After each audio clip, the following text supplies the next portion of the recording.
Mahamati's been asking a lot of questions once again. And some of these questions were quite profound, but they seem to have degenerated into just asking questions for the sake of it. A bit like a little kid who, every time you give him an answer to a question, asks another question. So now the Buddha gives his reply. And the Buddha doesn't give a reply to any particular question. The Buddha is really addressing that fundamental tendency to ask questions. The Buddha talks in terms of extinction knowledge. It's that point really where we come to the end of all questioning. It just occurs to me that the word question is very similar to questing. I don't know if there is some connection or if it's just a coincidence. But questioning means to be searching, to be looking, to be seeking. And what we're concerned with here is the resolution of this in liberation, in enlightenment, in realization. So let's see what the Buddha says. Verse 488. The extinction knowledge attained by the Sravakas, the birth of the Buddhas, and that of the Pratyekabuddhas and Bodhisattvas, all takes place by getting rid of the passions. Now the passions we generally understand as desire, strong desire, perhaps physical, sexual desire even. But that's not what it is here. That's not what it is. There's the passion for understanding, the passion for knowledge.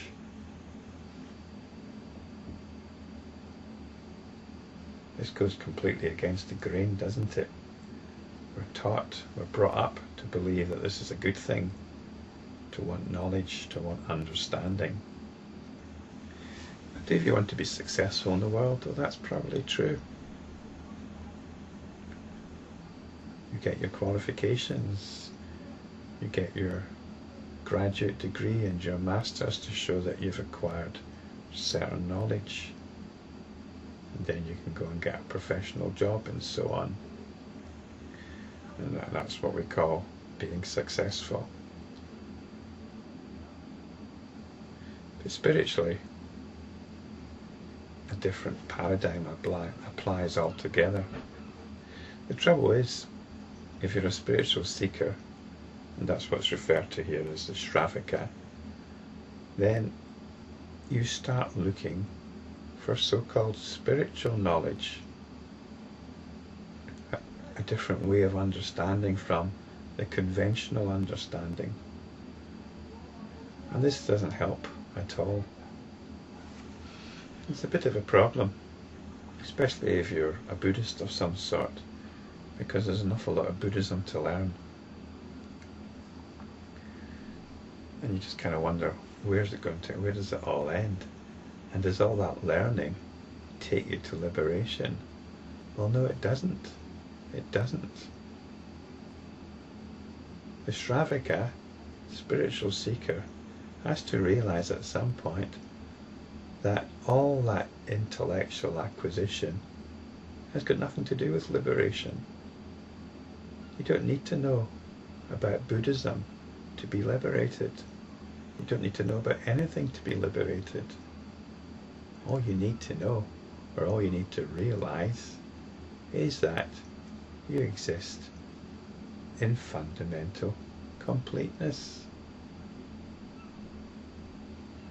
There's nothing out there that you need to find out in order to be liberated.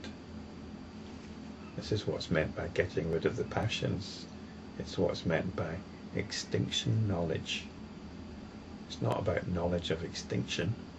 It's about the extinction of knowledge, or of that feeling, that understanding that somehow we need to learn more, we need to know more. We don't. And once this is realized, this is enlightenment. This is what's referred to here as the birth of a Buddha, or the birth of the Buddhas.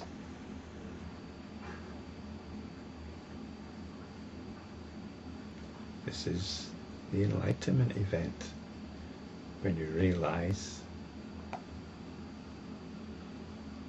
that you've got it all here. You don't need to learn all these Buddhist structures. You don't need to learn Tibetan or Sanskrit or Pali. You don't need to learn about Buddhist philosophy. So this is what the Sravaka must do. The Sravaka must practice a little bit of mindfulness here about why they're learning what they're learning. There's nothing wrong with learning for its own sake. It can be fun, it can be interesting. But if you believe that learning is going to lead to liberation, then you need to become aware of this and realize that that is not the path to liberation.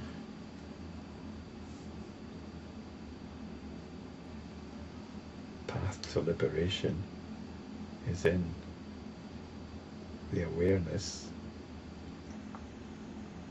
that is hearing this.